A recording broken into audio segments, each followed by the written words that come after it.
नमस्कार दोस्तों, मैं हूँ राज और आप देख रहे हो हाईवे 33। दोस्तों, ज्ञानी लोग बताते हैं कि प्रेत जोनी में वह लोग आते हैं जिनकी कर्म बहुत खराब होते हैं या फिर उनकी अकाल मौत हो जाती है। और तीसरे वो लोग आते हैं जिनकी कोई अधूरी इच्छा जो पूरी नहीं होती है। ज्ञानी लोग ये भी बताते हैं कि कुछ आत्माएं लोगों को नजर आती है, लेकिन कुछ आत्माएं जो ऐसी होती है वो लोगों को नजर नहीं आती है। ऐसा क्यों होता है वो तो मैं आगे चल के बताऊंगा। लेकिन ये भी लोग बताते हैं, ज्ञानी लोग जो हैं, कि कुछ आत्माएं बहुत अच्छी होती है और कुछ आत्माएं बहुत ही बुरी, बहुत ज़्यादा बुरी। वो लोगों को तंग करना, लोगों के साथ में कष्ट देना उनका जैसे काम रह गया हो। लेकिन अच्छी आत्माएं हैं ना, वो लोगों के पास जल्दी से भटकती नहीं है। वो अपने आप को अकेले में रहना पसंद करती है, लेकिन कभी उनकी कोई खास जरूरत पड़ जाती है तब वो लोगों से संपर्क करती है। दोस्तों, आज मैं एक अच्छी आत्मा की कहानी लेकर के आया हूँ। ये घटना जिनके साथ में घटी थी साल 2001 में। उनका नाम है अरविंद। छत्तीसगढ़ के रहने वाले, पेशे से कारपेंटर। वो घरों में जाकर के फर्नीचर, दरवाज़ा, खिड़की मरम्मत करते थे, नया बनाने का भी काम करते थे।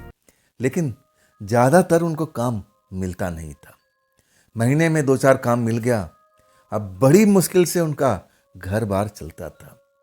उनके जो पिता थे वो भी यही काम करते थे, लेकिन अब उनके साथ में कुछ ऐसा हादसा हो गया था। उनके पिता के साथ में कुछ ऐसा हादसा हो गया था जिसके वजह से वो लाचार हो गए थे, बेबस हो गए थे।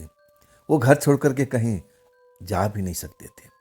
तो ले दे करके जिम्मेदारी अब अरविंद के कंधों पर आ चुकी थी। अब परिवार विशेष बड़ा नहीं था, लेकिन जितना भी परिवार था उसका भोजन का इंतजाम तो करना ही पड़ेगा। उनके पास कोई ज़्यादा ज़मीन भी नहीं थी, छोटा सा मकान था और छोटा सा ही ज़मीन का टुकड़ा था। और उसमें क्या फसल निकलेगी, उसमें कितने लोग खा पाएंगे। जब तक वो मेहनत मजदूरी नहीं करेंगे तब तक परवरिश तो हो नहीं सकती है। अब इसके बाद वही काम अरविंद जी जो उनके पिता करते थे, कारपेंटरी के काम जो कुछ अपने पिता से सीखे थे, उसी काम में लग जाते। महीने में 2-4 काम बस मिलता था। अब बड़ी मुश्किल से उनका घर का जुगाड़, राशन पानी का हो पाता था। लेकिन वो दौड़ते रहते थे, काम की तलाश करते रहते। गांव में जाते थे, जान पहचान वालों से पूछते थे, कोई काम हो तो बताओ, कोई काम हो तो बताओ। लेकिन कोई काम होता तभी लोग न बताते, निराशा होकर के लौटते। लेकिन अपना कर्तव्य से पीछे नहीं हटते थे, काम की तलाश में लगे रहते थे। आखिरकार अरविंद जी बताते हैं कि वो रात तो मैं कभी भूल ही नहीं सकता। तो चलिए आज की कहानी अरविंद जी की ही पॉइंट ऑफ व्यू से सुनाने की कोशिश करता हूँ। दोस्तों, वो रात मैं कभी नहीं भूलता हूँ। मैं ऐसे ही काम के तलाश में गया हुआ था। मुझे उम्मीद नहीं थी कि मुझे काम भी आज मिल जाएगा, लेकिन किस्मत मेरी अच्छी थी। मैं दोपहर तक किसी के घर में गया था, बस पूछने के लिए उस गांव में गया था कि कोई काम वाम है। अचानक मुझे काम मिल जाता है। काम मिलता है तो मैं बड़ा खुश हो जाता हूँ। मेरे पास पुरानी साइकिल थी और उसी पर थोड़ा बहुत अपना जो लकड़ी का औजार होता है मैं रख कर चलता था कि कहीं भी कुछ काम मिल जाए छोटा मोटा, जिससे हमारा कुछ पैसा नगद आ जाए। वैसे उस गांव में गया था और जब काम मिल जाता है तो मैं बहुत खुश हो जाता हूँ। मैं मेहनत से काम करने लगता हूँ, लेकिन रात देर हो जाती है। जब मैं वहाँ से पैसे वैसे लेके चलता हूँ तो रात का 10 बज चुका था। वहाँ से मुझे 3 किलोमीटर अब मेरा गांव था, जहाँ पर मुझे साइकिल चला के जाना था। लेकिन ऐसी बात नहीं थी, इस एरिया के मैं हर रास्ता जानता था। शॉर्टकट और अच्छे रास्ते के मुझे अच्छी तरह से जानकारी थी। और वो रात तो बिल्कुल उजाले भरी रात थी। चांद आसमान में चमक रहा था। मैं बड़ा खुश था। बड़ी मुश्किल से आज मुझे काम मिला था, 3 दिन के तलाश के बाद में। तो मैं तो खुशी हो गया था। मुझे लगा कि बस आज जो दिहाड़ी मिली है ना, 3-4 दिन का तो घर का काम चल ही जाएगा। लेकिन मैं घर में बैठने वाला इंसान नहीं था कि आज दिहाड़ी मिल गई तो चलो जब तक पैसा है मैं अपना घर में बैठूं, खाना पीना खाऊं, ऐसा नहीं था। मैं अगले दिन फिर काम की तलाश में निकलता था। यही तो मेरा काम था। और उस रात जब मैं उस गांव से निकलता हूँ ना, तो अंधेरा तो काफ़ी हो चुका था। शुक्र था कि आसमान में चांद चमक रहा था, मौसम साफ था। अब मैं अपने गांव से लगभग 2 किलोमीटर की दूरी पर अब उस जगह पर पहुंच गया था। लोग बाग की नज़र में वहाँ पर बहुत आत्माएं रात को दिखाई देती थी, आसपास के गांव के लोग कहा करते थे। लेकिन उस रास्ते से मैं ना जाने कितनी बार गुजर चुका था, मुझे कोई आत्मा, कोई भूत प्रेत अभी तक नजर नहीं आए थे। लोग बाग कहते थे कि यहाँ पर कुछ मकान हुआ करते थे जो एक आपदा का शिकार बन गए थे। बहुत साल पहले, 60-70 साल पहले की बात। अब वहाँ पर उस मकान का कोई नामो निशान नहीं है। वो सब मकान कच्चा पक्का थे। और जब बहुत तेज तूफान आता है, बरसात आती है, और तब वो बरसात को मकान झेल नहीं पाते, मकान बैठ जाते हैं और वहाँ पर कुछ लोगों की मृत्यु हो जाती है। इसके बाद वो जगह बाकी लोग जो जिंदा बचते हैं उस जगह को छोड़ देते हैं, कुछ दिन वहाँ गुजारते हैं। और जब उनको अपने परिवार की आत्माएं नजर आने लगती हैं, तब वो लोग डर जाते हैं, उस मनहूस जगह को छोड़कर कहीं और जाके बस जाते हैं। और तब से उस जगह पर कोई रात को अकेले जाने की हिम्मत नहीं करता था।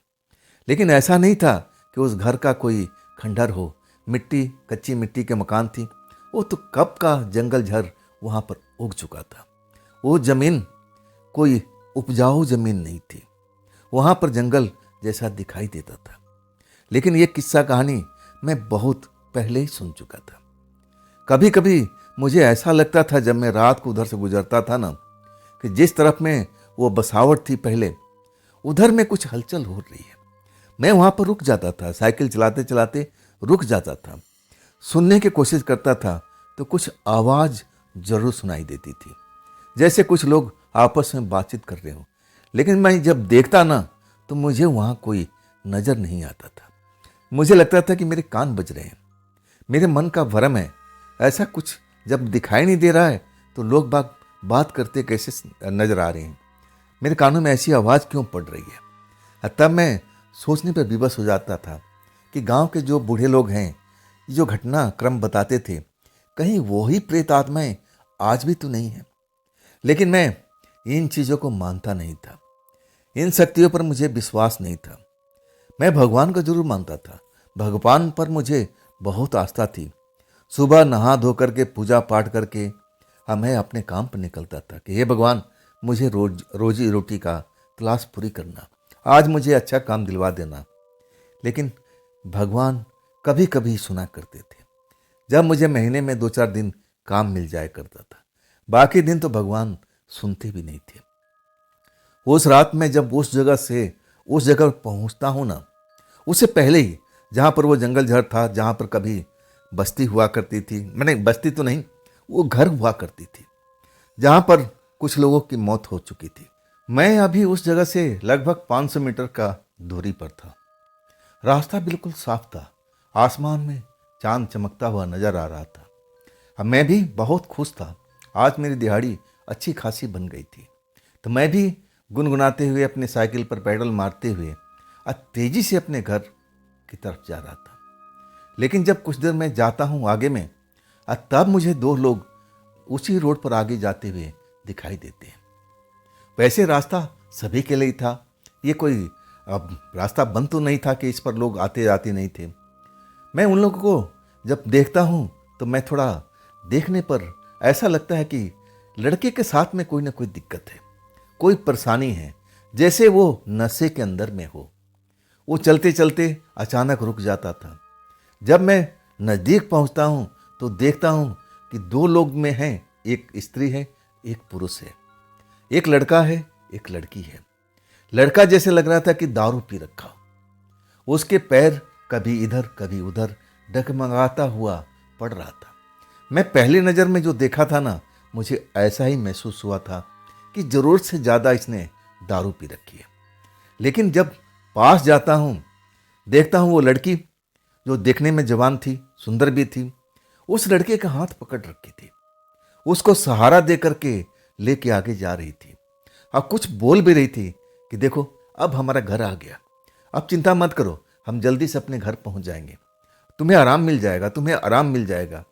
मुझ पर भरोसा रखो, मुझ पर भरोसा रखो। मैं पीछे से आता हूं, तब तक उनको पता नहीं चलता है कि मैं पीछे आ रहा हूं। जैसे ही मैं उनको देखते हुए आगे निकलता हूं, अब मैं उनको देखता रहता हूं। तभी लड़की आवाज देती है, आप जरा रुकिए, आप रुकिए। मैं रुक जाता हूं। मैं लोगों का मदद किया करता था। मुझे भी लगा कि देखो ना, इतनी रात है, ये कौन लोग हैं? देखने में तो जवान दोनों लगते हैं। क्या ये पति पत्नी है या फिर दोस्त मित्र हैं? लड़का का तो हालत खराब है, जैसे नशा बहुत सारा कर रखा है। इसके कदम लड़खड़ा रहे हैं। ये कहाँ के रहने वाले हैं? आई कहाँ तक जाएंगे ऐसे ही इस हालात में? लड़की इनको क्या लेके जा पाएगी? रात का टाइम है। मैं मदद करने के लिए रुक गया। मैं साइकिल रोकता हूँ, कहता हूँ, क्या भाई ने दारू पी रखी है क्या? लड़की कहती, नहीं नहीं, ये दारू वारू नहीं पीते। तब मैं कहता हूँ, अवस्था तो देख करके ऐसा ही लग रहा है जैसे ये चल रहे थे। तो क्या सच क्या है? दारू नहीं पिए तो क्या कोई बीमारी है? तब लड़की कहती है कि पहले मैं आपको धन्यवाद दूं कि आपने मुझे देख तो लिया, नहीं तो लोग बाग मुझे देख भी नहीं पाते। मैं उसकी बात का मतलब नहीं समझ पा रहा था। आखिर ये लड़की बात मेरे से क्यों कर रही थी? मैं कहने लगा, इसमें कौन सी बड़ी बात है? कोई अंधेरी रात तो है नहीं कि मैं आपको देख नहीं पाता। आसमान में चांद चमक रहा है, रोशनी भी अच्छी खासी है। मैं नौजवान लड़का हूं, मैं तो दूर तक देख सकता हूं। तो आप तो पास में हैं, तो आपको तो मैं आराम से देख रहा था। जैसे मैं ये बात बोलता हूं ना, उसके चेहरे पर मैं चमक देखने लगता हूं। उसकी आंखों में एक चमक अब दौड़ने लगती है। वो जो लड़का झूम रहा था जैसे नशे में चूर हो, अभी भी उसी अवस्था में था। जैसे लड़की उसका बाँ छोड़े वो रोड पर गिर जाए। लेकिन लड़की कहना था कि मेरा भाई कभी दारू नहीं पीता, ये कोई नशा पानी नहीं करता है। तो फिर क्या ऐसी इसकी हालत क्यों हुई पड़ी थी? मैं पूछ बैठता हूं कि आपके ये कौन लगते हैं? लड़की कहती है, ये मेरा भाई है, ये मेरा छोटा भाई है। मैं कहता हूं कि आखिर इसके साथ में हुआ क्या है? लड़की कहती है कि देखिए, ये लंबी कहानी है, आप मेरी कुछ मदद कर सकते हैं। मैं कहने लगा, बताइए, मैं इसी रास्ते से चल रहा हूं, क्या मदद चाहिए आपको? कहती है अपने कि आप मेरे भाई को अपनी साइकिल पर बिठा लीजिए, और कुछ ही दूर पर हमारा घर है, ज़्यादा दूर नहीं है। बस मैं चाहती हूँ कि वहाँ तक मेरे भाई को सुरक्षित पहुँचा दीजिए। इतना ही मैं मदद मांगना चाहती हूँ। ये कौन सी बड़ी बात थी? मेरे लिए कोई बड़ी बात तो थी नहीं। मैं बोलता हूँ मैं उससे कि हाँ हाँ, क्यों नहीं, आप भाई को लाइए, अब मैं सही सलामत उसको जहाँ कहिएगा मैं लेके चल पड़ूंगा। मैं देख रहा हूँ इसका अवस्था सही नहीं है, ये लग रहा है तो कि नशे में है, लेकिन आप कह रही हैं कि कोई नशा पानी नहीं करता है, तो इसको हुआ क्या है? लड़की मेरी तरफ घूर कर देख रही थी और कह रही थी कि मैं आपको बता ही ना, कुछ लंबी कहानी है, फिर कभी मैं आपको बताऊंगी, लेकिन इस मेरे भाई को मेरे घर तक छोड़ दीजिए, बहुत आपकी मेहरबानी होगी। मैं मदद करता हूँ, उसको भाई के अपने करीब बिठा लेता हूँ। अब मैं पैदल ही उसको बिठा करके चल देता हूँ, एक हाथ से उसको सहारा दिए हुए और दूसरी तरफ से उसकी बहन सहारा दिए हुए थी कि कहीं साइकिल से डगमगा करके नीचे न गिर जाए। इस तरह हम लोग पैदल ही चल पड़ते हैं। मैं उस लड़की से बहुत सवाल पूछना चाहता था कि आखिर आप लोग हैं कौन? आइए, आपके भाई के साथ में हुआ क्या है? लेकिन लड़की तो जैसे मुंह बंद कर रखी थी, कुछ जवाब देने को राजी नहीं थी। मुझे तो लगता था कि मैं खामखा इस झंझट में पड़ा। मैं तो अब तक मैं गांव पहुंच जाता, और तब तक वही एरिया आ चुका था जिस जगह पर जंगल झर दिखाई देते थे। गांव के लोगों की नज़र में जो वहां पर कभी भूत प्रेत दिखाई देते थे, वही जगह है। एक पगडंडी थी और वो पगडंडी पर कहती है, आप इसी पगडंडी पर ले लीजिए। जहां तक मुझे मालूम था, इस जगह पर आगे चलकर खेत वगैरह का हिस्सा है, जंगल पार करते ही। तो क्या जंगल की तरफ ये जो रास्ता जा रहा है, उधर कोई गांव भी है, कोई बस्ती भी है, कोई घर भी है? मैंने आज तक जानने की कोशिश भी नहीं किया था। इस जगह से मैं अंदर जाने का कभी मौका ही नहीं मिला, तो मैं क्यों जाऊं? जब मैं पूछता हूं कि आखिर इस रास्ते से कोई गांव बस्ती है क्या, लड़की कहती है हाँ, कि हाँ, हमारा घर तो उसी साइड में है, बस कुछ ही दूरी पर है। हम तो आ गए हैं, बस थोड़ा सा ही और रास्ता है। जब आपने इतनी मेहनत कर दी तो थोड़ा सा और आगे इसी रास्ते पे लेकर चलिए, हमारा घर आ ही गया है लगभग। मैं देरी नहीं करता हूँ, मुझे भी अपना घर पहुँचना था और यहाँ पर मैं इस लड़की की मदद कर रहा था। आखिरकार उसी पगडंडी पर चल पड़ता हूँ। मुझे एक घर दिखाई देता है जंगल पार करते ही, खेतों के अंदर में बना हुआ, और वहाँ घर पर रोशनी भी नजर आ रही थी। जब मैं वो घर देखता हूँ तो मैं भी हैरान रह जाता हूँ कि शायद ये ज़मीन की रखवाली करने के लिए जैसे फार्म हाउस बन रहा है उसी तरह से बना हुआ था। शायद ये गरीब परिवार के लोग हैं, शायद अपने खेत में ही अब अपना गुजर बसर कर रहे हैं। हमें इससे क्या मतलब है? चलो अब इसका जगह आ ही गया है, मैं छोड़ करके चल दूंगा। लड़की तो बताने का राजी नहीं हो रही है कि इसके भाई के साथ में ऐसा क्या घटा है। जब ये दारू नहीं पी रखा, कमाल की बात है, मैं भी उसका मुंह सूंघने की कोशिश किया था। शराबी को तो मैं दूर से पहचान लेता था, बदबू आना शुरू हो जाता था, लेकिन इसके मुंह से ऐसी कोई बदबू नहीं आ रहा था। तो मुझे भी लग रहा था कि शायद कोई बीमारी से ग्रसित है, लेकिन ऐसा कौन सी बीमारी है मैं समझ नहीं पा रहा था। आखिरकार उसका घर आ जाता है और तब लड़की कहती है, आपने यहाँ तक पहुँचाया इसके लिए बहुत बहुत धन्यवाद, आपने बहुत मेरी मदद किया। मैं तो निराश हो गई थी, मुझे तो लग रहा था कि मुझे कोई देख ही नहीं पाएगा। फिर जब वो बात बोलती है तो मैं थोड़ा सा सोचने पर मजबूर हो जाता हूँ, आखिर ये लड़की 2 बार यही बात क्यों दोहराई है। तब मैं उस लड़की से पूछता हूँ कि सुनिए, आप ये दूसरी बार बात कर रही हैं कि आप मुझे देख लिए, भगवान का कृपा है, या ना जाने क्या क्या आप बोल रही हैं। ऐसा क्यों बोल रही हैं? आप इंसान हैं तो इंसान तो देख ही सकते हैं ना, आप ऐसा कौन सी छुपी हुई थी? तब लड़की कहती है, आप समझ नहीं पाएंगे शायद, चलिए अब अपना घर आप जा सकते हैं। बात को जवाब नहीं देती है। मैं भी थोड़ा टेंशन में हो गया था कि ये क्या बोल रही है, 2 बार बोल चुकी है, ये कहना क्या चाहती है, लेकिन वो खुलकर बात करे तब ना। मैं भी अपना साइकिल घुमा लिया था, चलने की तैयारी कर लिया था। तब वो लड़की बोली, पानी वानी नहीं पीएंगे क्या? आइए आइए, जब यहाँ तक आ गए हैं तो एक बार पानी भी पी लीजिए। प्यास तो लगी हुई थी, मैं इतना साइकिल चला के आया था, इतना पैदल चलाया था, थकान तो हो चुकी थी और मैं भी पानी पीना चाहता था। मैं जब उसके घर के अंदर आता हूँ, जब लड़की बुलाती है, साधारण सा घर लगता है। अब उस घर में कोई विशेष सामान भी मुझे नजर नहीं आ रहा था। तब मुझे लगता है कि ये लोग गरीब में जी रहे हैं, जैसे मेरा परिवार है वैसे ये लोग भी हैं। मटके का पानी मुझे देती है, कहती है मेरे पास में अभी तो यही पानी है, इसी से आपको काम चलाना पड़ेगा। पानी तो पी लेता हूँ। लड़की सुंदर भी थी, बातचीत का लहजा भी बहुत सुंदर था, बातचीत करने में बिल्कुल भी उसका भाषा अलग था। और वो जो लड़का था ना, वो जमीन पर अब लेटा हुआ था, लेकिन लग रहा था कि अभी भी उसको कपकपी आ रही है। तब मैं अपने आप को रोक नहीं पाता, पूछता हूँ आखिर इसको कौन सी बीमारी लगी हुई है, क्या हुआ है आपका भाई को, क्या इसका कोई दवाई कोई इलाज नहीं है? तब कहती है इलाज तो है, लेकिन मैं इलाज कराने तो गई थी, लेकिन इलाज अब लग रहा था कि मैं करा नहीं पाऊंगी। मैं हैरान हो जाता हूँ, कौन से डॉक्टर के पास गई थी? मुझे भी बताइए, मैं भी एक आध डॉक्टर को जानता हूँ जो मैं अपने परिवार को लेकर जाता हूँ। तब कहती है आप समझ नहीं पाए हो, मेरे भाई को ऐसी कोई बीमारी नहीं है जिसका डॉक्टरी इलाज हो सके। मैं हैरान होकर के पूछने लगता हूँ आखिर आपको भाई के साथ में क्या हुआ है?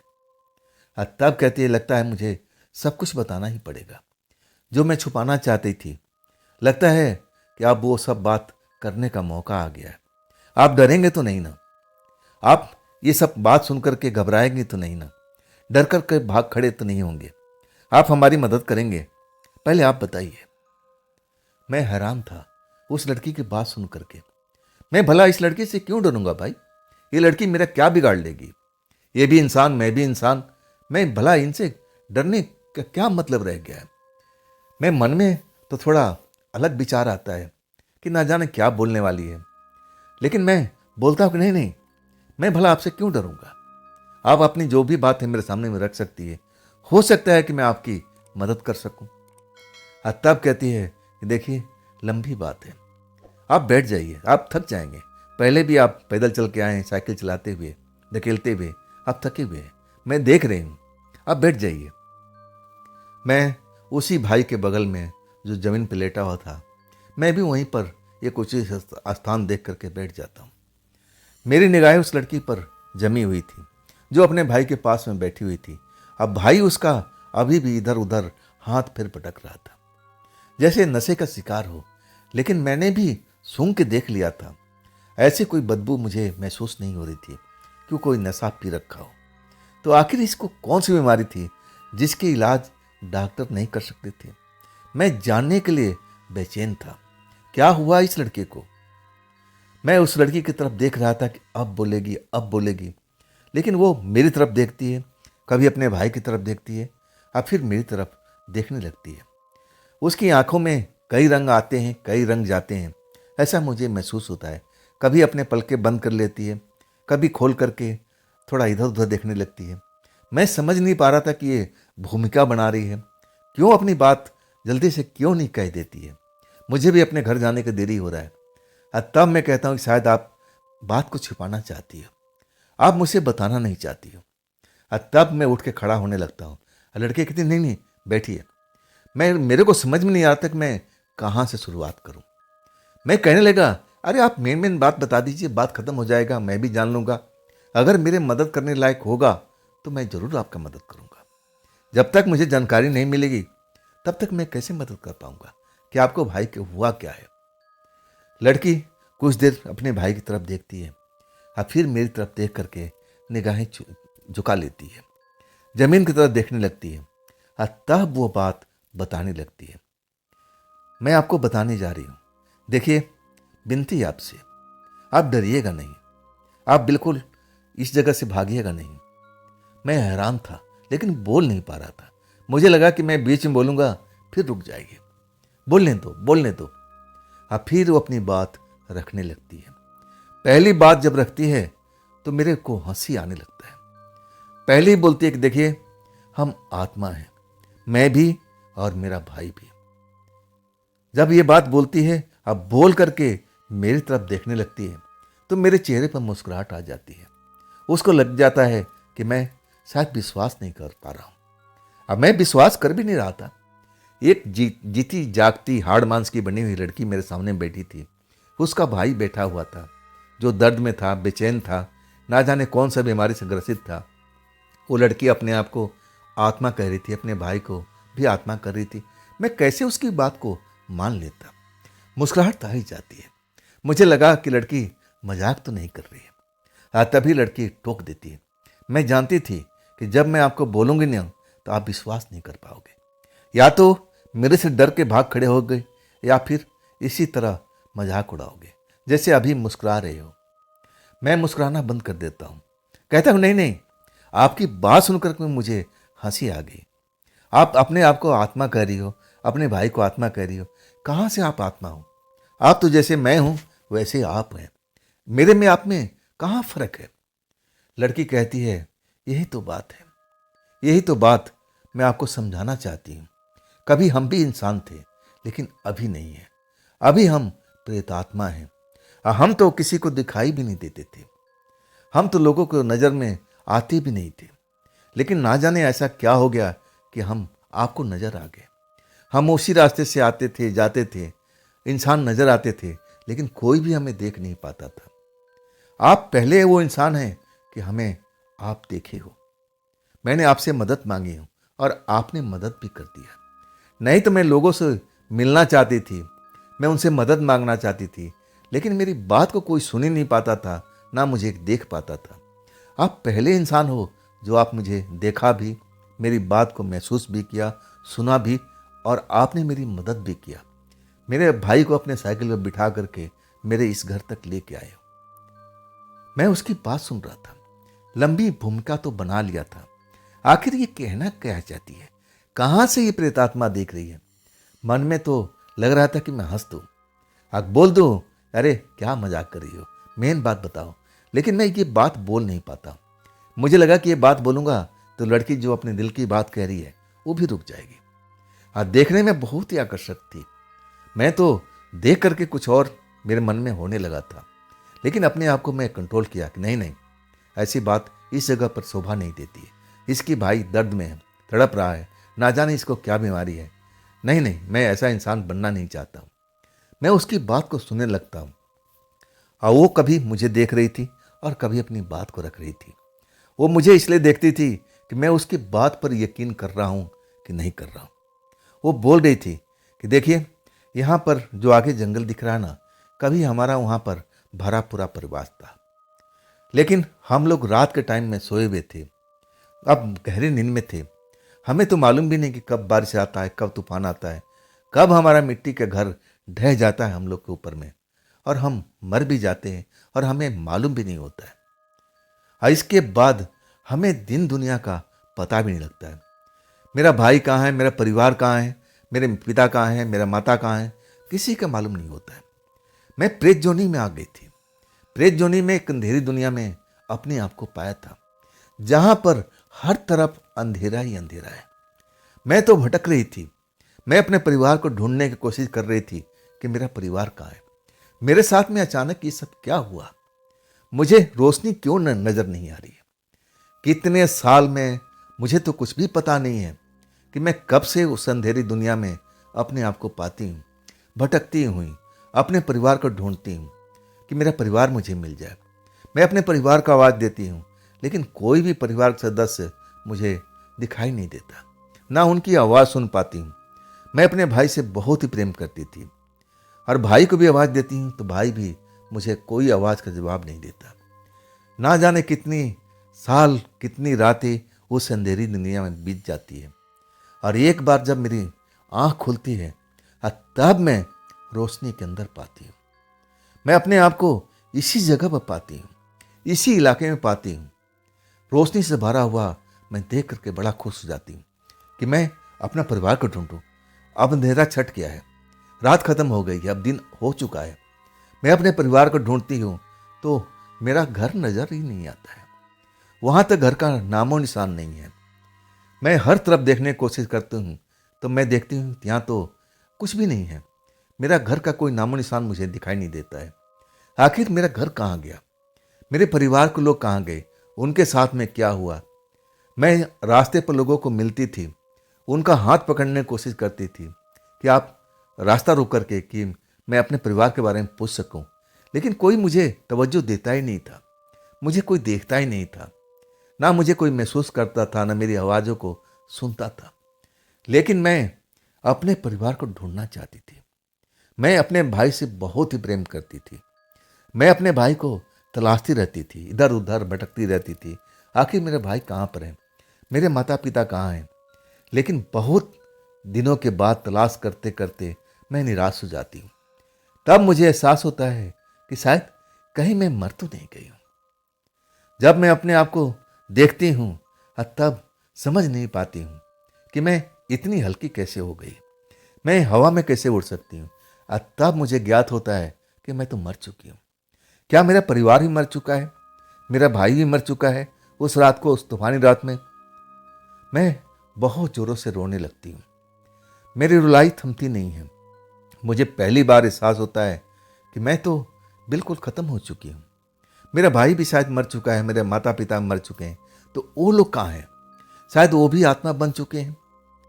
मैं बहुत ही रोते रोते अपने भाई को तलाश करती हूँ, अपने माता पिता की तलाश करती हूँ कि कहीं ना कहीं तो लोग भी होंगे। जैसे मैं यहाँ पर अपने आप को पा रही हूँ, वैसे भी वो लोग कहीं ना कहीं जरूर मुझे दिखाई देंगे। लेकिन मैं ढूंढते ढूंढते थक जाती हूँ। परिवार के लोग मुझे दिखाई नहीं देते। और तब मुझे एहसास होता है कि अब शायद मेरे परिवार का कोई सदस्य मुझे मिल नहीं पाएगा। और ऐसी तलाश में मैं दूर निकल गई थी। मैं देखती हूँ कि रात का टाइम है और मैं एक झोपड़ी में रोशनी देखती हूँ। वहाँ पर कुछ आवाज़ें सुनाई दे रही थी। हाँ, मैं उस आवाज़ को, जो मुझे पहली बार कान में पड़ता है, ऐसा लगता है कि मेरा भाई की आवाज़ हो सकता है। वो भाई मेरे चीख रहा था, चिल्ला रहा था, मदद का कोशिश कर रहा था, लोगों को आवाज़ दे रहा था कि आप मुझे छोड़ दीजिए, आप मुझे छोड़ दीजिए। वो संकट में पड़ा हुआ था। उसके साथ क्या हो रहा था, इतना दर्द में क्यों था, इतना तड़प क्यों रहा था? मैं भाई की आवाज़ सुनती हूँ तो अपने आप को रोक नहीं पाती हूँ। मैं वो झोपड़ी के पास पहुंच जाती हूँ और जब मैं अंदर का नज़ारा देखती हूँ तो मैं चौंक जाती हूँ। मैं देखती हूँ कि एक तंत्र मंत्र करने वाला व्यक्ति मेरे भाई को हाथ पैर बांध रखा है, उसको कुछ सजा दे रहा है। वो बार बार उससे कुछ बात को मानने के लिए बोल रहा है, तू मेरा काम करेगा या नहीं करेगा, तू मेरा काम करेगा या नहीं करेगा। मेरा भाई अब उस काम को करने के लिए मना करता है। मैं तो बहुत खौफ में भर गई थी। मुझे समझ में नहीं आता कि ये तंत्र मंत्र करने वाला व्यक्ति कौन है और मेरे भाई को क्यों पकड़ रखा है। मेरा भाई तो मेरी तरह ही मर चुका है, तो क्या उसकी आत्मा है? मैं समझ नहीं पाती हूँ मैं अपने भाई को कैसे बचाऊंगी। वो देखने में मुझसे बहुत शक्तिशाली है, वो तो शायद मुझे भी पकड़ सकता था। और तब मैं डर जाती हूँ। मैं भाग लेती हूँ वहाँ पर, लेकिन दूर नहीं, वहाँ पर आसपास में छिप करके मैं अब देखती हूँ कि कब मेरा भाई अकेले मिलेगा वो झोपड़ी में, कब ये तांत्रिक मांत्रिक वो झोपड़ी से बाहर निकलेगा ताकि मैं अपने भाई को आज़ाद करा सकूं। लेकिन इतनी आसान काम नहीं था। मुझे वहाँ पर कई रातें कई दिन आसपास में बिताना पड़ता है। वो आता जाता जरूर है, लेकिन ज़्यादा देर तक अपनी झोपड़ी से बाहर जाता नहीं है। जब तक मैं सोचती हूँ कि मैं जाऊँ तब तक वो आता हुआ दिख जाता है। मैं हिम्मत नहीं कर पाती हूँ। मुझे लगता है कि अगर मैं उसके सामने पड़ गई ना तो भी मुझे पकड़ लेगा। जैसे मेरे भाई को बंधक बना रखा है वैसे मुझे भी बना लेगा। तब मैं क्या करूँगी? हम दोनों भाई बहन फंस जाएंगे। मेरी हिम्मत जवाब दे चुकी थी। आखिरकार कई रात के बाद वो टाइम आता है और जब वो तांत्रिक वो झोपड़ी छोड़ करके पास के शमशान में चला जाता है, मैं उसका पीछा करती हूँ। जब मुझे समझ में आ जाता है कि ये तो बहुत लंबा टाइम शमशान में लगाएगा, एक स्थान पर बैठ करके वो पूजा पाठ करने लगता है और वही समय मुझे उचित लगता है। मैं उसी टाइम वो झोपड़ी में लौट के आती हूँ। मैं अपने भाई को देखती हूँ। भाई भी मुझे देख करके हैरान हो जाता है। दीदी आप कहाँ थी दीदी? मैं कब से आपको पुकार रहा हूँ। देखिए मैं कितना कष्ट सह रहा हूँ। ये कौन बाबा है जो मुझे पकड़ रखा है? कुछ अलग काम करवाना चाहता है। एक दो बार तो मैं काम कर दिया, लेकिन मुझे कष्ट देता है, मुझे मारता है, मुझे तड़पाता है, अपने मंत्र की शक्ति से मुझे बहुत तकलीफ देता है। दीदी आप मुझे छुड़ा लो, दीदी आप मुझे छुड़ा लो। और तब मेरे आंखों में आंसू आ जाता है। कहता हूँ भाई इसी काम के लिए मैं आई हूँ। अब मैं उसका हाथ पैर खोलती हूँ, वो आज़ाद हो जाता है। और इसके बाद मैं अपने भाई को हाथ पकड़ करके वहाँ से भाग खड़ी होती। लेकिन भाई जो था ना, अभी भी तंत्र मंत्र के बस में था। तांत्रिक ने ऐसे उसके साथ में किया हुआ था जिससे वो ज़्यादा देर तक भाग ना सके, उस एरिया से कहीं दूर ना जा सके। वो ऐसा बीमारी अब ऐसा शरीर में डाल दिया था तंत्र मंत्र के बल से, जो तुम मेरे भाई को देख रहे हो।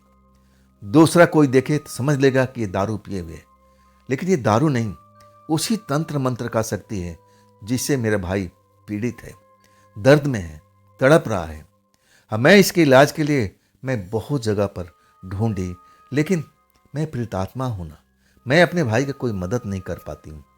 जब मैं किसी के पास तंत्र मंत्र के पास जाने की सोचती हूँ तब मैं डर जाती हूँ कि मैं कैसे उनके पास जाऊंगी। वो तो मुझे भी पकड़ लेंगे, मेरे भाई को फिर से पकड़ लेंगे।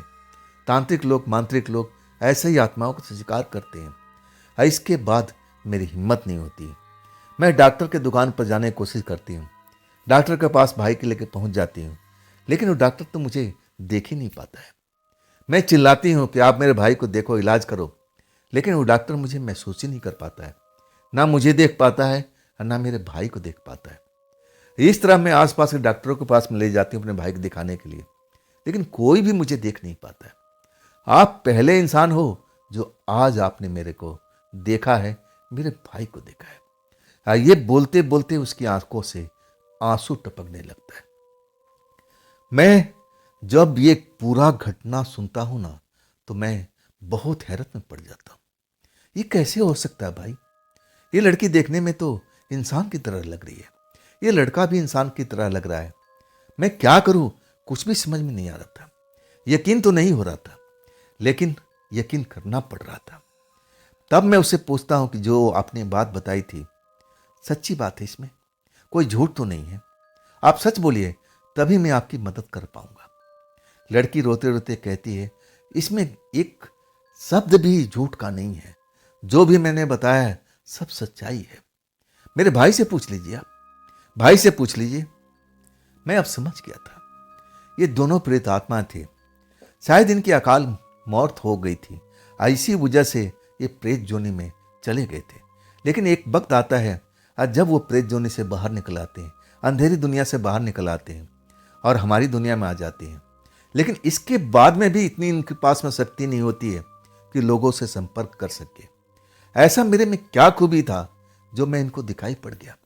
मैं सोच में पड़ गया था कि हे ईश्वर, अब मैं क्या करूं, अब मैं क्या करूं। लड़की के बात सुनकर के मैं कहूं ना कि कांप गया था, डर लगा था। पहली बार मुझे लगा कि इस दुनिया में भूत प्रेत आत्मा होती है। मैं इन शक्तियों पर कभी यकीन नहीं करता था। मैं तो आस्था रखता था भगवान के ऊपर में। सुबह नहाना, पूजा पाठ करना और तब मैं अपने काम की तलाश में निकल जाता था। ईश्वर ने मुझे इनसे क्यों मिलवाया? कोई ना कोई जरूर रिश्ता रहा होगा हमारा इनका, और तभी तो ईश्वर ने ये खेल रचा था ताकि मैं इनके पास आऊं, इनकी मदद करूं। लेकिन मैं कैसे करूं? मैं तो कोई तांत्रिक नहीं था, ना मैं तंत्र मंत्र जानता था। अगर ये बात मैं किसी से कहूं तो मेरी बात पर यकीन कौन करेगा? मेरे परिवार के लोग ही यकीन नहीं करेंगे, मैं दूसरे की बात को, अब दूर की बात है। मैं ये अपने मन में यही सोचने लगता हूं। और लड़की मेरा चेहरा को देख रही थी। अब मैं सोचने पर मजबूर हो गया कि मैं इनकी मदद कैसे करूंगा। चुप हो जाता हूं, मेरे मुंह से कुछ आवाज नहीं निकलता है। मैं कभी लड़के को देखता हूं, कभी लड़की को देखता हूं, और तब मुझे समझ में आता है कि शायद ये सच बोल रही है, इसमें कोई झूठ नहीं है।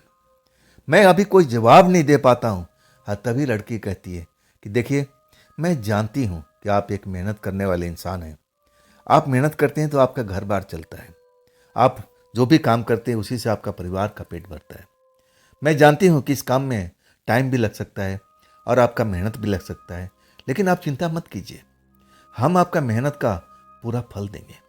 हमारे पास कुछ है आपके लिए जो अभी भी मेरे पास में रखा हुआ है। मैं उस जगह पर आपको लेके जाऊंगी और उस धन की प्राप्ति मैं जरूर कराऊंगी, लेकिन जब तक मेरा भाई सही नहीं हो जाए तब तक नहीं।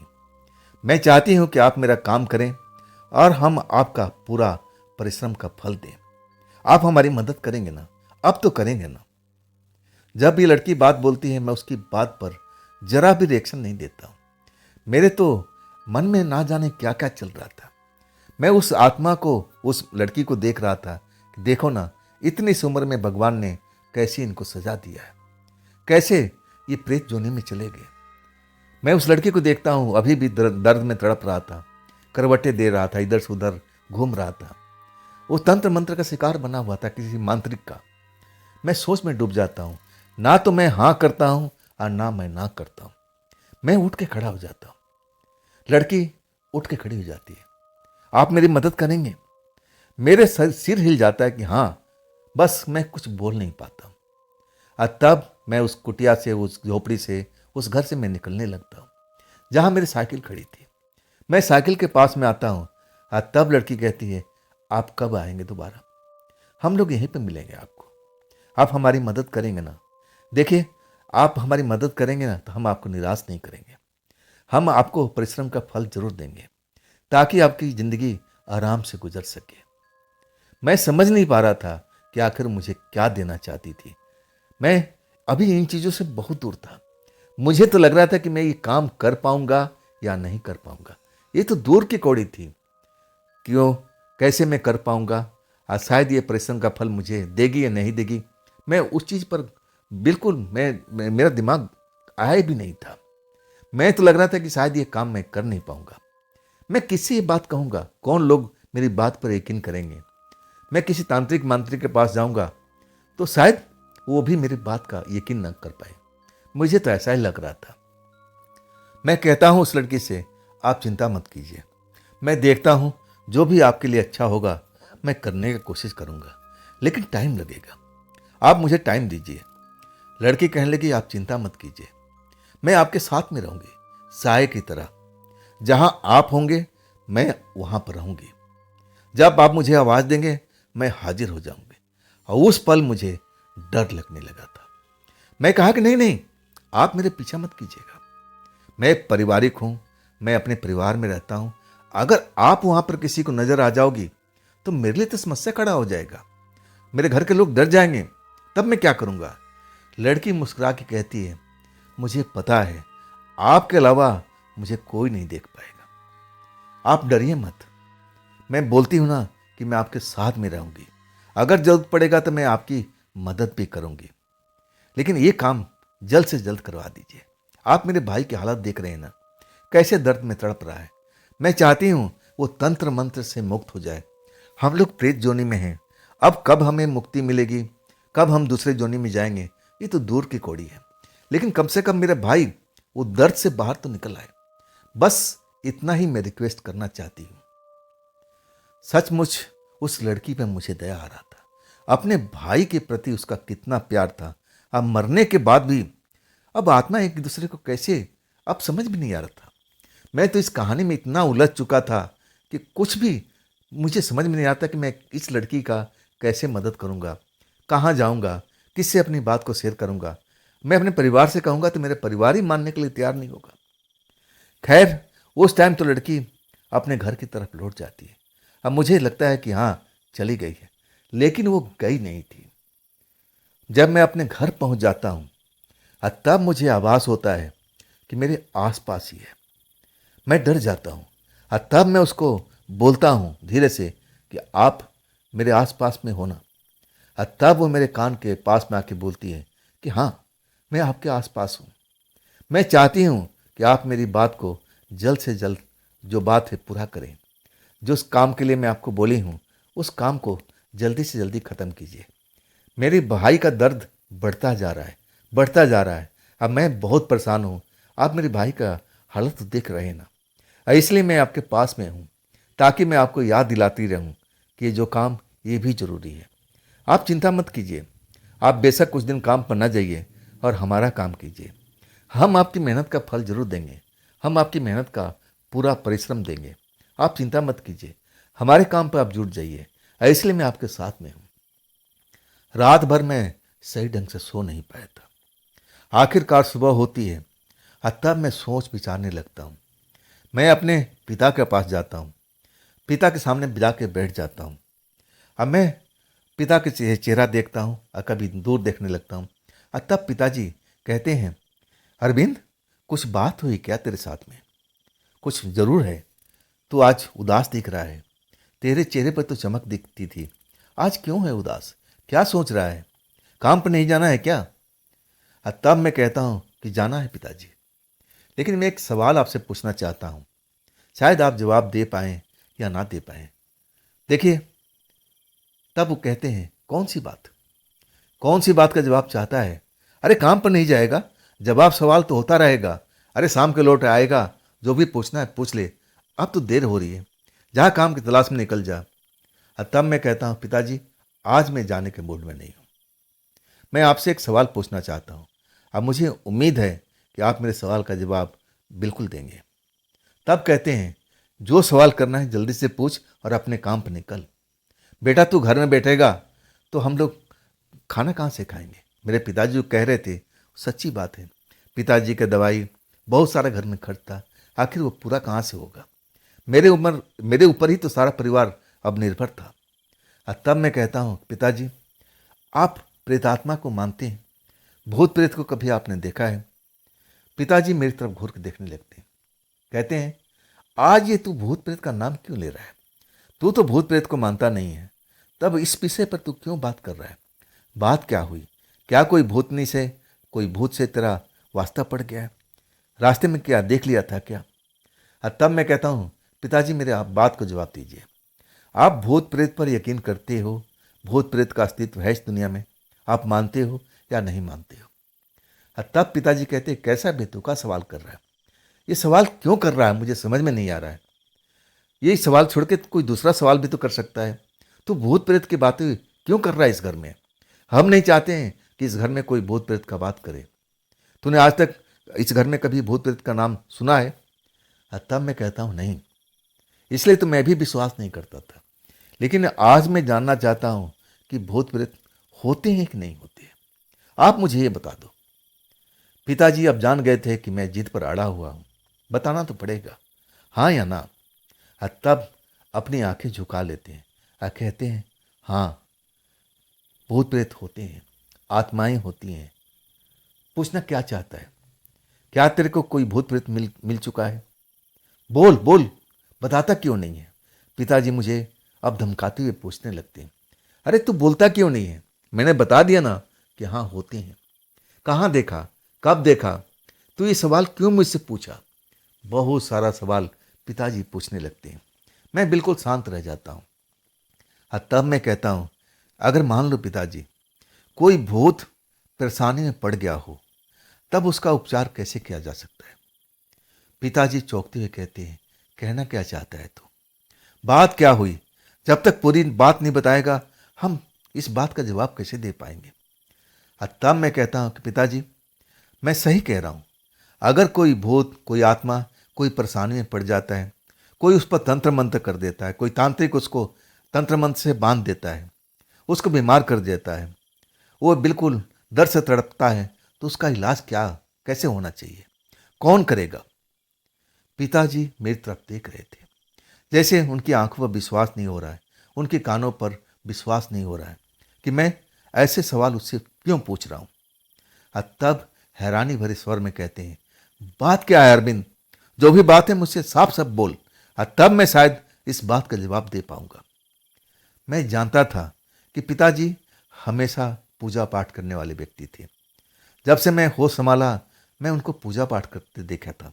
अब बहुत लंबा समय तक पूजा पाठ करते थे, तंत्र मंत्र भी बोलते थे, और तब मैं समझ नहीं पाता था। लेकिन आज मैं उनसे सवाल पूछ रहा था। वो सवाल मैं जानने के लिए जिज्ञासा से भरा हुआ था कि क्या उस प्रेतात्मा को कोई मदद कर सकता है। पिताजी कह रहे थे कि जब तक पूरी कहानी नहीं बताएगा मैं इस बात को कैसे बता सकता हूँ। तब मैं पूरी कहानी उस रात को बताना शुरू करता हूँ। जैसे जैसे मेरी कहानी खत्म शुरू होती है, खत्म होती है, पिताजी की आंख बड़े बड़े दिखाई देते हैं, मुंह खुला हुआ दिखाई देता है। वो विश्वास नहीं कर पा रहे थे कि मैंने ऐसा कुछ भी देखा है। तब मैं उनको टोकता हूँ कि पिताजी ये कहानी खत्म हो गई है, अब बताइए उस आत्मा लड़के के साथ में ऐसा क्या इलाज हो सकता है और इलाज कौन कर सकता है। पिताजी बड़ी देर के बाद बिल्कुल हैरत में पड़े हुए थे, तब जाके कहते हैं, तेरे साथ में ये सब घटना घटी है? मैं बोला, हाँ ये घटना मेरे साथ में घटी है। घटना नहीं बोल सकते, मैं उस आत्मा से मिला हूँ और वो आत्मा का कहना है कि मैंने उसको पहली बार देखा हूँ। इंसान कोई देख नहीं सकता है। पिताजी कहते हैं, वो लड़की का आत्मा तेरे साथ में है? मैं कहता हूँ हो भी सकता है और नहीं भी हो सकता है।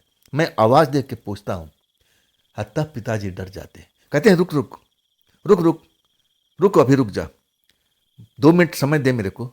अब मैं जाता हूँ, अब फिर आता हूँ, अब फिर तुम उसको बुलाना। जिस घर में हमारा कुल देवता का मंदिर था, पूजा पाठ मेरी माँ भी किया करती थी, मेरे पिताजी भी किया करते थे, और मैं भी पूजा पाठ उसी कमरे में करता था। उस कमरे में चले जाते हैं। इसके बाद एक लाल रंग का कपड़ा था जो वहां पर रहता था, गमछा टाइप का, और वो गमछा उठा करके अपने कंधे पर डाल देते हैं। अब फिर उसी स्थान पर बैठ जाते हैं जहां पर हम लोग बातचीत करते थे। और तब कहते हैं, हाँ अब उस लड़की को बुला, मैं उससे मिलना चाहता हूँ, उससे बातचीत करना चाहता हूँ। अगर ऐसा उसके साथ में हुआ है तो मैं उसकी कुछ ना कुछ मदद कर सकता हूँ। मैं बड़ा खुश हो गया था। पिताजी की ये बात सुनकर के मेरा मन एकदम प्रसन्न हो चुका था। अरे मैं कैसे जान नहीं पाया कि मेरे घर में ही तांत्रिक बैठे हुए हैं। मेरे पिता ही तांत्रिक थे। मैं तंत्र मंत्र की आवाज़ जरूर सुनता था जब वो मंत्र पढ़ते थे, लेकिन मैं कभी ये नहीं जान पाया था कि इतने बड़े तांत्रिक हैं। कोई आत्मा से बातचीत भी कर सकते हैं और उनकी समस्या का हल भी निकाल सकते हैं। मैं तो ये जाना नहीं था। मुझे तो लगने लगा था कि मैं अलग ही किसी तांत्रिक मांत्रिक के पास जाना पड़ेगा और शायद वो मेरी मदद कर पाए या ना कर पाए। मैं इस चीज़ से जूझ रहा था। लेकिन जब पिताजी मुझे कहते हैं, अब उस आत्मा को बुला, मैं उससे मिलना चाहता हूँ, उससे बातचीत करना चाहता हूँ, अब मुझे लगेगा कि हाँ उसकी मदद मैं कर सकता हूँ, और तब मैं हाँ बोलूँगा। मैं उस आत्मा लड़की को आवाज़ देता हूँ, तुम मेरे आसपास में हो। तब कानों में आवाज़ आती है कि हाँ, मैं आसपास में हूँ। मैं कहता हूँ कि सामने आओ। कहती कि नहीं, मैं नहीं आ सकती, दिन का टाइम है। अगर रात होती तो मैं जरूर आ जाती। रात होने का इंतजार करो। मैं सब कुछ सुन लिया हूं, तुम्हारे पिता का बात कहा हुआ। मुझे भी उम्मीद जग गया है कि शायद तुम्हारे पिता मेरी मदद कर सकते हैं। रात होने का इंतजार करो, अब फिर मैं तुम्हारे पिता का सामने आने की कोशिश करूंगी। अब तुम्हारे पिताजी मुझे देख सकते हैं या नहीं देख सकते हैं, मेरी आवाज़ को सुन सकते हैं या नहीं सुन सकते हैं, वो तो समय ही बताएगा। लेकिन रात होने दो। यही बात मैं अपने पिताजी को बोलता हूँ कि पिताजी, लड़की तो यहीं पर है, आपने उसकी आवाज़ सुनी क्या? और तब पिताजी कहते कि नहीं, मैंने तो नहीं सुना। मैं सब कुछ बताता हूँ कि देखिए, उस लड़की ने कहा है कि रात होने दो, दिन के टाइम में किसी के सामने नहीं आ सकती। तो हम रात का इंतजार करते हैं।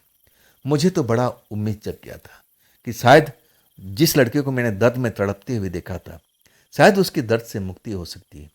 आइए आत्माएं, अपने हाथ जो हाल में अभी पड़ी हुई हैं, उससे आज़ादी मिल सकती है। वो दर्द मैं देखा था उस लड़के का, जो मैंने तड़पते हुए देखा था। मुझे भी लग रहा था कि कितना बेचैन है, कितने दर्द में है, उसे दर्द से मुक्ति मिलना चाहिए। और तब हम दोनों अब रात होने का इंतजार करने थे। और इसके बाद मैं पिताजी से बहुत सारा सवाल पूछता हूँ। पिताजी कुछ सवालों को जवाब देते हैं और कुछ के लिए मना कर देते हैं। मैं उनसे पूछता हूँ कि जब आप तांत्रिक मांत्रिक हैं, तंत्र मंत्र जानते हैं, तो लोगों का आप कभी इलाज करते तो मैंने नहीं देखा था। और तब कहते हैं कि शायद तू छोटा था, मैं कुछ लोगों का इलाज जरूर किया था, लेकिन एक दुष्ट आत्मा मुझ पर हावी हो गई थी। वो मेरे घर तक आ गई थी। और तब से मैंने बड़ी मुश्किल से उस प्रेत आत्मा को, दुष्ट आत्मा को अपने घर से निकाला था। और इसके बाद मैं इलाज बंद कर दिया था। कई बार ऐसा होता है बेटा, जो तंत्र मंत्र है ना, हमारा पीछे छूट जाता है। कई आत्माएं इतनी ताकतवर होती है कि हम पर भी हावी हो जाती है। और तब मैंने कसम खा लिया था कि आज के बाद किसी का मैं तंत्र मंत्र से इलाज नहीं करूंगा, और आज तक नहीं किया हूं। यही बात है। जब ये बात सुनता हूं तो मैं और डर जाता हूं कि क्या इतनी भयानक आत्माएं भी होती हैं। और तब पिताजी कहते, हाँ बेटा, बहुत भयानक आत्माएं होती है, शक्ति से भरी होती है, वो बहुत कुछ कर सकती है। लेकिन इस आत्मा का तुम जिक्र कर रहे हो ना, ये आत्मा सीधी सादी है, ये ऐसी आत्मा नहीं है, नहीं तो तुम इसका शिकार बन गए होते। इतना टाइम नहीं लगाती हैं आत्माएं किसी को पछाड़ने में। अब इसके बाद जब रात हो जाता है, घर के लोग सो जाते हैं, और तब हम छत पर आते हैं। छत पर आने के बाद वही लाल गमछा पिताजी लेके आ जाते हैं। कहते हैं तू बैठ यहाँ पर। चांद की रोशनी थी छत पर। और तब कहते हैं उस लड़की को आवाज़ दे। मैं लड़की को आवाज़ देने लगता हूँ कि तुम मेरे आसपास में हो तो मेरे सामने आओ। लड़की देरी नहीं लगाती है, मेरे सामने आ जाती है। और तब मैं पिताजी से कहता हूँ कि लड़की तो आ गई है, आप इससे बातचीत कीजिए। तब पिताजी कहते हैं मैं देख नहीं पा रहा हूँ, मैं देख नहीं पा रहा हूँ, ना उसकी आवाज़ सुन रहा हूँ। लेकिन तू ठहर, वो मैं तरीका जानता हूँ ताकि मैं देख पाऊँगा, थोड़ा टाइम लगेगा। और इसके बाद वो अपनी आंखें बंद कर लेते हैं, अपने हाथ जोड़ लेते हैं, और कुछ तंत्र मंत्र अपने मन में पढ़ने लगते हैं। और कुछ टाइम तो जरूर लगता है। और इसके बाद जब आंखें खोलते हैं, और तब उस लड़की को देख पाते हैं। और कहते हैं बेटा, तुम्हारे साथ में क्या क्या हुआ है, तुम शुरू से लेकर अभी तक बताओ। वही कहानी लड़की फिर से दोहराती है, वही पुरानी कहानी जो मैं सुन रखा था। और वो लड़की फिर मेरे पिता से आग्रह करती है कि आप तांत्रिक हैं, आप मांत्रिक हैं, हमारी मदद कीजिए ना, हमारी मदद कीजिए ना, हम मुफ्त में आपसे काम नहीं करवाएंगे, हमारे पास में कुछ ऐसा है जिससे आपकी गरीबी दूर हो सकती है। लड़की की बात सुनकर के पिताजी मुस्कुराते हैं, उसकी आंखों की तरफ देखते हुए, और कहते हैं बेटा, तंत्र मंत्र तो हम जरूर करेंगे, तुम्हारे भाई को उस कष्ट से हम मुक्ति जरूर दिलाएंगे, लेकिन इसके लिए अभी तुम्हें इंतजार करना पड़ेगा। अंधेरी रात को आने का, अमावस की रात को हम ये सब कर पाएंगे। और हाँ देखो बेटा, तंत्र मंत्र का हम कोई फीस नहीं लेते, कोई इसका चार्ज नहीं लेते हैं। अगर हम ऐसा करेंगे तो फिर आम लोगों में और मेरे में फर्क क्या रहेगा? नहीं बेटा, इस काम को हम जरूर करेंगे, लेकिन बिना कोई फीस का। लड़की अब मुस्कुराते हुए अब पिताजी से कहती है कि ये काम जल्दी नहीं कर सकते, मेरा भाई दर्द में तड़प रहा है। और तब पिताजी कहते हैं कि नहीं बेटा, जो समय उपयोग होगा उस काम के लिए, और उसी समय में ये काम हो सकता है, तुम्हें इंतज़ार करना चाहिए। अमावस की रात को हम ये सब काम कर सकते हैं, और उसके लिए मुझे भी उस जगह पर जाना पड़ेगा। तुम्हारा भाई सामने होगा और तभी मैं सब कुछ कर पाऊंगा। तुम्हें इंतज़ार करना चाहिए। अब कुछ ही दिनों के बाद है, ये अंधेरी रात आएगी, अमावस की रात आएगी, और तब तक तुम्हें अपने भाई के साथ रहना चाहिए। आखिरकार पिताजी तो मान गए थे, और वो लड़की भी मान गई थी। मैं भी बड़ा प्रसन्न था, मैं बहुत खुश था। मुझे लग रहा था कि अब क्या, कुछ ही दिन के बाद है और वो दर्द से उसकी मुक्ति मिल जाएगी। इस लड़की का भाई को आज़ाद हो जाएंगे, जहाँ चाह जा सकते हैं, जहाँ चाहें रह सकते हैं, जब तक प्रात्मा जो भगवान है उनको इस प्रेत जोनी से मुक्ति नहीं करते। मेरे मन में यही सब चल रहा था, लेकिन अभी वक्त था, अभी लगभग 17-18 दिन का टाइम था, ज़्यादा ही था जहाँ तक मुझे अनुमान था। इतना लंबा टाइम था, हमें इंतज़ार करना था, और इसके बाद मैं अपने काम पर जाने लगता हूँ। और जब मैं देर हो जाता था, कभी कभी तो मुझे काम मिलता ही नहीं था, और जब मैं लेट हो जाता उसी रास्ते से आता था, और तब वो लड़की उसी जगह पर मेरा इंतज़ार करती हुई मिलती थी।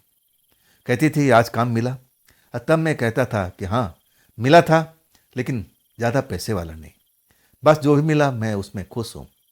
और इस तरह से हमारी उसकी दोस्ती हो चुकी थी। वो लड़की मुझे बहुत अच्छी लगने लगी थी, लेकिन एक प्रेतात्मा थी, मैं इंसान था। हम दोनों का जोड़ी बन नहीं सकती थी। वो शायद इस चीज़ को समझती थी कि मैं भी उससे प्रेम करता हूँ, और वो भी मुझसे प्रेम करने लगी थी। लेकिन वो कहाँ प्रेतात्मा और मैं कहाँ मनुष्य, ये संभव ही नहीं था। लेकिन एक दूसरे के प्रति हम जरूर आकर्षित थे। मैं घंटा 1.5 घंटा उसके पास बैठता था, बातचीत करते थे दिन दुनिया के बारे में। वो मुझसे पूछती रहती थी, और मैं उसके हर सवाल का जवाब देता था। उसके पास बैठना मुझे बहुत अच्छा लगता था। और जब मैं देर रात को घर लौटता था तो पिताजी जगे रहते थे, कहाँ था इतने टाइम तक, क्यों नहीं इस समय पर घर पर आ गया। और कहते थे कि वो प्रेतात्मा के पास बैठा था। देख बेटा, उसे तो दूर रहा कर, प्रेतात्मा है, वो कोई लड़की नहीं है। मैं जानता हूँ तो उसके प्रति आकर्षित है, मेरी नज़र से कुछ छिपा हुआ नहीं है। मेरे पिताजी बहुत समझाने की कोशिश करते थे, और मैं उनके सामने हाँ भी बोल देता था कि क्या करूँ पिताजी, रास्ता वही है, वही उसी रास्ते से हमें आना जाना है। लड़की मिल जाती है, 5 मिनट हम बैठ जाते हैं, बातचीत करते हैं, और कुछ नहीं। पिताजी मुझे बहुत समझाते थे कि देखो प्रेतात्मा है भाई, इंसान नहीं है, उसे तुम ज़्यादा से ज़्यादा दूरी बना के रखो, और उसका काम अमावस की रात को हो जाएगा, और फिर उससे तुम मोह माया बिल्कुल अलग रख लेना। मैं पिताजी को सब कुछ बताता था, लेकिन जब वो सामने दिख जाती थी ना, तो मैं अपने आप पर कंट्रोल नहीं कर पाता था। मैं उसके पास जरूर पहुंच जाता था, एक लगाव सा हो गया था। कभी कभी तो मैं उसके घर में भी जाता था जहाँ पर उसका भाई पड़ा रहता था, और वैसी हालत में तड़पता रहता था। और तब मैं उसकी देख करके मेरे आंखों में आंसू आ जाते थे। मैं पिताजी से कहता था कि अमावस से पहले ये काम नहीं हो सकता, उसका भाई बहुत दर्द में है, मैं आज देख के आया हूँ। और तब मेरे पिताजी डांटने लगते थे कि देखो उस जगह पर तुम रात के टाइम जाए मत करो, जहाँ पर आत्माएं होती हैं ना, और आत्माएं आकर्षित होती हैं, उस जगह पर रहने के लिए, वो जगह तुम्हारे लिए सही नहीं बेटा, तुम मेरे बात को महत्व देना, उस जगह पर जाने से बचो। अब मैं तो कहता हूँ उस आत्मा से तुम अलग ही रहा करो। लेकिन मैं ऐसा नहीं कर सकता था। जब भी वो मुझे मिलती थी, उसके पास कुछ देर में जरूर बैठता था, अच्छा लगता था। वो क्या मेरे बिगाड़ सकती थी, वो एक आत्मा थी, हवा थी, और मैं एक इंसान था। लेकिन मेरे पिताजी कहते थे कि जहाँ पर आत्माएं होती ना, और आत्माएं आकर्षित होती है, कोई भयानक आत्मा आ गई तब क्या होगा। लेकिन मुझे लगता था कि वो आत्मा है ना, तब कोई आत्मा मेरी कुछ बिगाड़ नहीं पाएगी। लेकिन मेरी ये भूल थी। ऐसे ही एक रात थी, अभी तो अमावस की रात स्टार्ट हुई थी, अंधेरी रात जरूर आई थी, लेकिन अभी अमावस की रात आने में 3-4 दिन 4 दिन का लगभग वक्त था। हम दोनों बैठे हुए रात के टाइम बातचीत कर रहे थे। तभी पास का पेड़ जो है ना, जोर जोर से हिलने लगा था। इतनी आंधी जैसा सब कुछ महसूस होने लगा था। तब दो आंखें चमकती हुई मुझे पेड़ के पास में नजर आई थी। इस चीज को उस प्रेतात्मा ने पहचान लिया था। मेरा हाथ पकड़ के कहती है, अब भागना है, अब भागना है। मैं कहने लगा, बात क्या हुई? ये दो आंखें किसी जानवर के है क्या? तब कहती, नहीं, ये बहुत ही दुष्ट प्रेतात्मा है। हम दोनों को पकड़ लेगा, हम दोनों को पकड़ लेगा। हमें भागना पड़ेगा, हमें भागना पड़ेगा।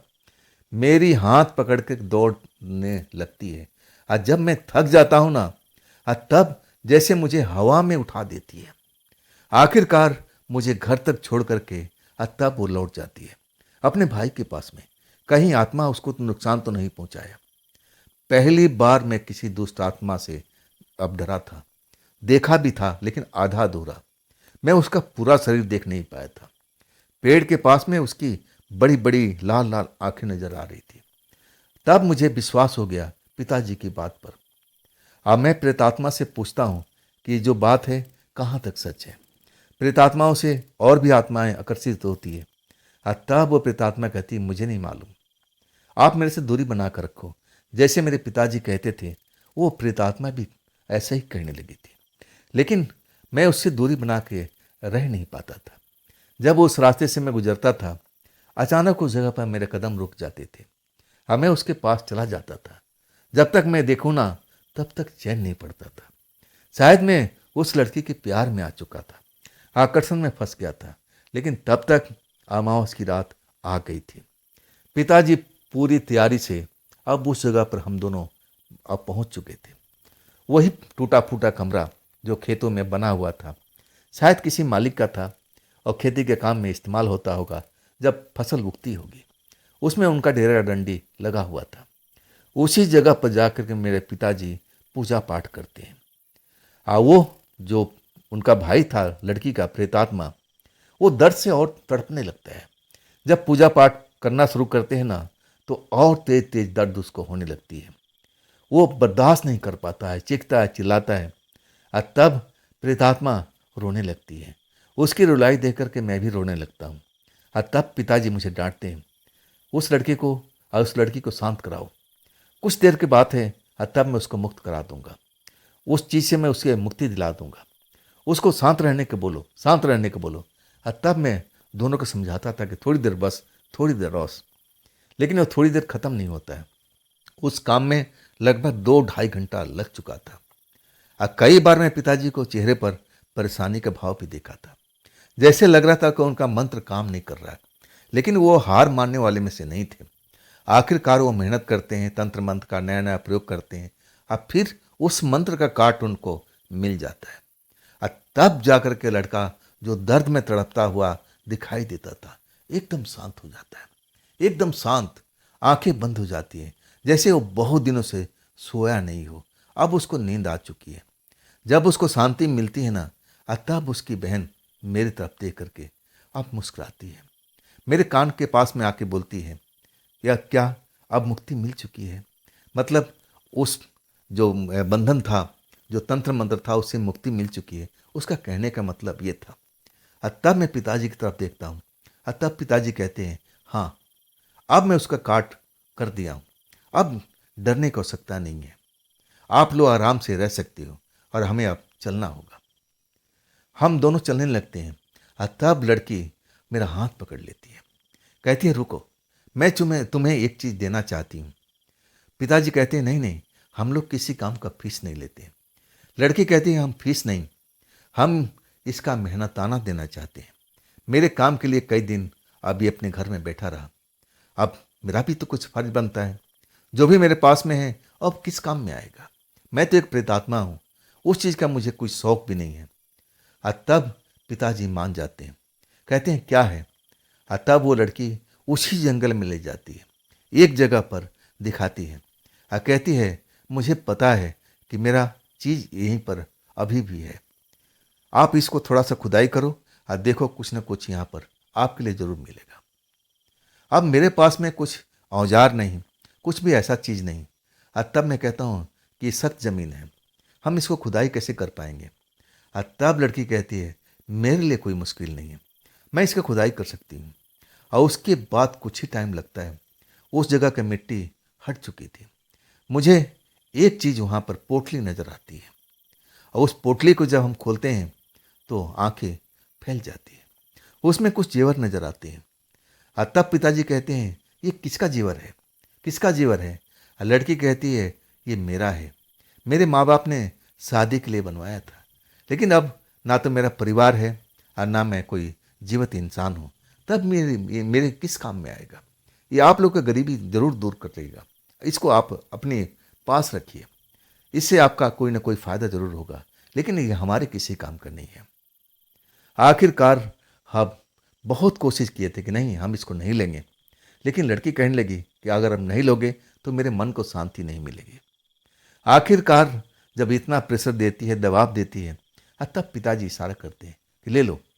लेकिन लेने से पहले वो कुछ तंत्र मंत्र करते हैं कि कोई उसमें आत्मा फंसी हो वो बाहर निकल जाए, लेकिन उसमें कोई आत्मा थी ही नहीं। उस थैली में और कोई आत्मा लिपटी हुई नहीं थी। तब वो थैली उठा लेते हैं, और इसके बाद सही में उस लड़की से मैं दोबारा मिल नहीं पाया, ना उसके भाई से मिल पाया और ना उस लड़की से मिल पाया। वो दोनों के दोनों अब न जाने कहाँ गायब हो गए थे। लेकिन उसके बाद हमारी गरीबी बिल्कुल कम हो चुकी थी उस जेवर की वजह से। आखिरकार उस जेवर को बेचते हैं, और हमें लगता है कि लड़की का जो कहा है कि इससे हमारी गरीबी दूर हो जाएगी। हम गांव गांव भटक रहता हूँ काम के तलाश में, क्यों ना लोग बाग हमारे पास में आए, हमें जाना ना पड़े, वो हमारी तलाश में आए। हमारा सपना जो था एक दुकान खोलने का, फर्नीचर का, और उस पैसे से हम यही अपना सपना पूरा कर लेता हूँ। तो दोस्तों, ये थी अरविंद जी की भेजी हुई कहानी। कैसी लगी आपको कमेंट में ज़रूर बताइएगा। अगर आपके पास में भी ऐसा कुछ घटना है, कोई अपनी आप बीती है, तो आप मुझे ज़रूर शेयर कीजिएगा इंस्टाग्राम पर, व्हाट्सएप नंबर पर, मेल आईडी पर। दोस्तों, ये भी चैनल आप ही का है, तो इसको भी अपना प्यार दीजिए, लाइक कीजिए, सब्सक्राइब कीजिए, अपने दोस्तों को शेयर कीजिए, और हाइप वाले बटन को ज़रूर दबाइएगा। तो दोस्तों, फिर मिलते हैं कल की रात इसी चैनल पर, इसी टाइम पर। आप लोग अपना ख्याल रखिएगा। नमस्कार।